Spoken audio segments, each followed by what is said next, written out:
আচ্ছা, span tag কি? Span tag, span ব্যবহার করা হয় লাইনের ভেতর ছোট অংশকে আলাদা করতে, ছোট অংশকে সিলেক্ট করতে। স্প্যান হচ্ছে ওয়ার্ড লেভেল এক টাইমে। ডিপ পুরো লাইন নেয়, কিন্তু স্প্যান লাইন ভাঙে না। ঠিক আছে, মানে চলো দেখাচ্ছি, পুরো দেখেই বুঝবে। ধরো এইটাকে আমি আলাদা করতে চাই, এই ওয়ার্ডটাকে, স্প্যান ট্যাগটাকে ইউজ করি, এর ভেতরে এটাকে দিয়ে দিলাম, ওপেন উইথ লাইভ সার্ভার করবো। কিছু চেঞ্জ বুঝতে পেরেছো? কিন্তু যদি এটাকে ইন্সপেক্ট করে দেখো,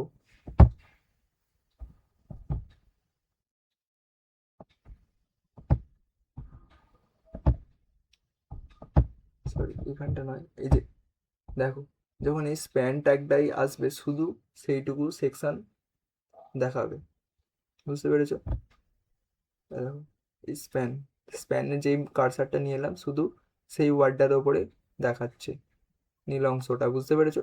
তো সেটা যখন আমরা সিএসএস কালার দেবো, দেবো, অনেক ব্যাপার আছে, যখন আমরা শুধু ওই ওয়ার্ডটাকে হাইলাইট করতে চাই তখন স্প্যান ট্যাগ ইউজ হবে। স্প্যান ট্যাগ হচ্ছে ইনলাইন এলিমেন্ট, কোনো লাইন ভাঙে না। ঠিক আছে, তো আমরা নেক্সট কি দেখবো? কেটে আমরা নেক্সট দেখবো ডিপ ট্যাগ আর স্প্যান ট্যাগের মধ্যে পার্থক্যটা দেখে নিন। Different between deep and span tag. Block level element বললাম, ডিপ একটা কন্টেনারের মতো পুরো ওয়াইড জুড়ে নেয়, পুরো জায়গা নিয়ে নেবে। আর স্প্যান হচ্ছে ইন লেভেল এলিমেন্ট, শুধু যে ওয়ার্ডটাকে তুমি হাইলাইট করতে চাও শুধু সেই ওয়ার্ডটাই হাইলাইট হবে, কোনো লাইন ভাঙে না। Use to wrap section of a document.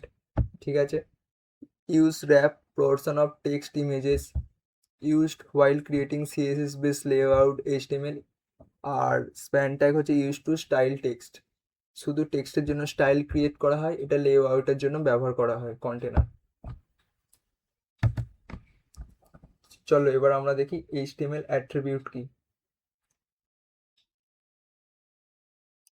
HTML attribute হচ্ছে অ্যাট্রিবিউট ট্যাগ এক্সট্রা ইনফরমেশন দেয়, যেমন ওপেনিং ট্যাগ এর ভিতরে এটা। তো অ্যাট্রিবিউট কি? কোনো একটা ট্যাগের ভেতরে কিছু আছে, সেটাকে তুমি এক্সট্রা ইনফরমেশন দিচ্ছ।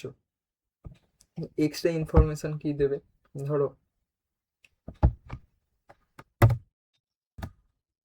ধরো আমি একটা ভিডিও ট্যাগ দিচ্ছি, ভিডিও ট্যাগে ভিডিও ট্যাগটা দিলাম, ভিডিও ট্যাগের মধ্যে যে সোর্স, আমরা আলাদা করে এখানে একটা সোর্স দেবো।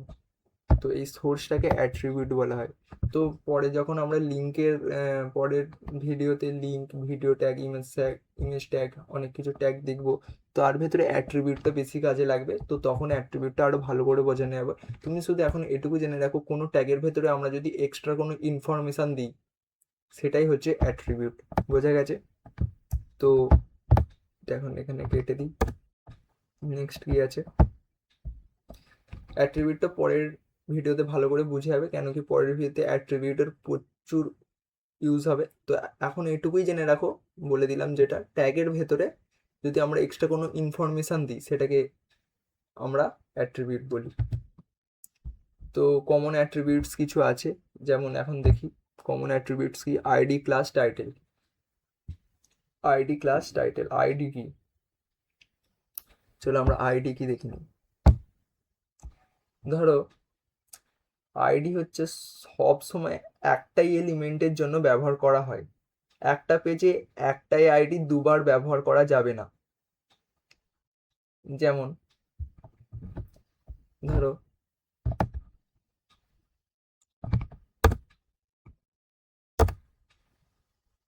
ধরো একটা প্যারাগ্রাফ ট্যাগ লিখলাম, প্যারাগ্রাফ ট্যাগের মধ্যে লরেম 20 একটা এলো। ধরো এর মধ্যে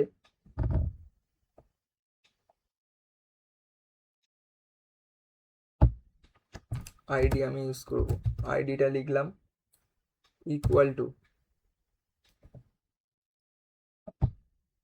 আইডিটা। আচ্ছা এখানে ডবল কোলন চলে এসছে, হ্যাঁ এই ডবল কোলনের মাধ্যমে এই অ্যামিট এইটা লিখবো, এইটাকে আমরা ইউনিক আইডি ধরবো, তোমরা যা খুশি ধরতে পারো, অ্যামিট দিলাম। ঠিক আছে, তো এটা দেওয়ার ফলে কি হলো, কিছু কি হলো, দেখা যাক কি হলো, কিছুই হয় না। কিন্তু যখন আমরা এর ওপরে সিএসএস ক্রিয়েট করব, কালার দেবো, ডিজাইন দেবো, তখন বুঝতে পারবে। আমি ক্লাস ইকুয়াল টু বক্স,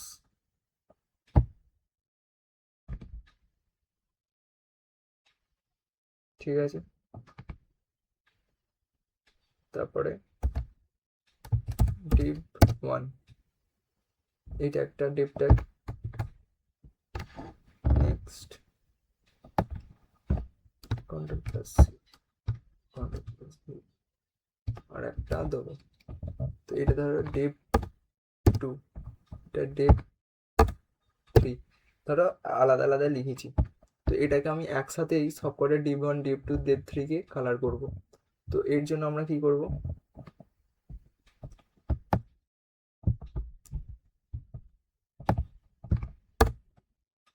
তো আমরা যেটা করলাম আগে, স্প্যান ট্যাগটার জন্য হ্যাশ ব্যবহার করা হয়, তো আর ক্লাস ব্যবহার করার জন্য ডট ব্যবহার করা হয়। ধরো ডট বক্স, ব্র্যাকেট দেবো, ব্র্যাকেটের মধ্যে লিখব কালার,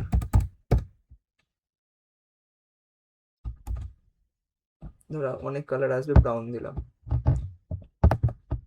আমরা নেক্সট কি দেখব, নেক্সট দেখব হচ্ছে আইডি ভার্সেস ক্লাসের একটা ডিফারেন্সটা দেখে নিই। আইডি হচ্ছে ইউনিক আর ক্লাস হচ্ছে মাল্টিপল, এটা ওয়ান এলিমেন্ট, এটা মেনি এলিমেন্ট। তো আমি এটা কি বললাম, সিএসএস এ হ্যাজ ইউজ করা হয় যখন করব, আর এটা ক্লাসটার জন্য ডট ইউজ করা হয়। যখন ইউজ করব আরো বুঝে যাবে। কোড এক্সপ্লেন করতে, আচ্ছা আমরা একটা কমেন্ট ব্যবহার করি, সেটা কি, চলো কোডে যাই, স্টাইল ট্যাগ হাটাই, ধরো আমরা এখানে একটা কমেন্ট ইউজ করব।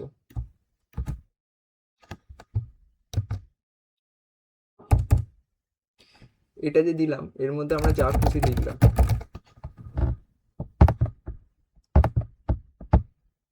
লাইভ সার্ভারের কাছে সেটা গিয়ে পৌঁছাবে না। কেন পৌঁছাবে না, কেন কি, এইখানটা যারা ডেভেলপার, একটা কাজ তো নিশ্চয়ই একসাথে সবাই একই কাজ, ধরো একটা প্রজেক্ট বানাচ্ছ, সবাই মিলে বানাচ্ছ, তো তুমি কি লিখছো সেটা অন্য ডেভেলপারকে বোঝা দরকার। তো সেখানে তুমি যদি একটা কমেন্ট লিখে রাখো, ধরো দিস ইজ মিস্টেক পার্ট, এই পার্টে কিছু মিস্টেক আছে, সেটা ওয়েবসাইটে গিয়ে দেখাবে না, কোনো ডেভেলপার দেখবে, শুধু ডেভেলপারকে বোঝার জন্য এই কমেন্টটা ইউজ করা হয়, কোনো ব্রাউজারে এটা শো হয় না। বুঝতে পেরেছো? তো তারপরে আমরা কি দেখব, practice task, index dot HTML খুলে লেখো, মাই ওয়েবসাইট স্প্যান ট্যাগ, এইটা প্র্যাকটিস টাস্কে বলা আছে। তো এইটা প্র্যাকটিস করো, আমি যে ট্যাগগুলো বললাম সেগুলো দিয়ে একটু কিছু নিজেরা বানানোর চেষ্টা করো। আমরা আরও পরবর্তী যে ভিডিও আসবে সেটা আরও ইন্টারেস্টিং হবে, ঠিক আছে? আরও প্রজেক্ট বানাবো, তোমাদেরকে পুরো লেআউট, পুরো এইচটিএমএল ভালো করে শিখিয়ে দেবো, কোনো অসুবিধা নেই। আজকে যদি Dave span class ID clear হয়ে যায় তাহলে অবশ্যই ভিডিওটা লাইক করে দেবে, আর এমন এইচটিএমএল সিএসএস জাভাস্ক্রিপ্ট শেখার ভিডিও পেতে সাবস্ক্রাইব করো। পরের ভিডিওতে আমরা সিএস এর এই দিকগুলো আরও সুন্দর আলোচনা করব, ঠিক আছে? তো থ্যাংক ইউ ফর ওয়াচিং, ভালো লাগলে চ্যানেলটা সাবস্ক্রাইব করে যেও। Thanks for watching, more video coming soon. Video ভালো লাগলে লাইক, কমেন্ট, সাবস্ক্রাইব করতে ভুলো না।